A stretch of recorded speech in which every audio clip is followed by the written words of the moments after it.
ஓம் தத்தாஸ்து ஓம் நடப்பதெல்லாம் நன்மைக்கு எண்ணம் போல் வாழ்க்கை. புரட்டாசி சனிக்கிழமை 3வது வீக் இதுங்க. எங்கள் ஊரில் பார்த்தீங்கன்னா சேலம் தமிழ்நாட்டில் அம்மாப்பேட் ஸ்ட்ரீட்டில் பார்த்தீங்கன்னா 3 இடத்துல டிஃப்ரெண்ட்டான பிளேசஸில் பெருமாள் சிலைகளை செஞ்சு வழிபடுறது வழக்கம்.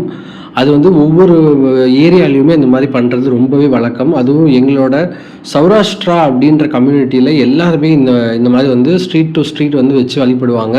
ஸோ நாங்கள் ஒரு 3 டிஃப்ரெண்ட் ஸ்ட்ரீட்டில் போயிட்டு பெருமாள் கோயிலை வந்து வச்சுருந்தோம். நீங்களும் வந்து வழிபடுங்க. தேங்க்யூ ஸோ மச் ஃபார் வாட்சிங் திஸ் ஷார்ட்ஸ். மறக்காமல் லைக் அண்ட் சப்ஸ்கிரைப் பண்ணிவிடுங்க. ஓம் நமோ நாராயணா, ஓம் நமோ வாசுதேவ நாராயணா, ஓம் நமோ வெங்கடேஸ்வரா, ஓம் நமோ வாசுதேவாய நமக. ஓம் தத்தாஸ்து ஓம் நடப்பதெல்லாம் நன்மைக்கே.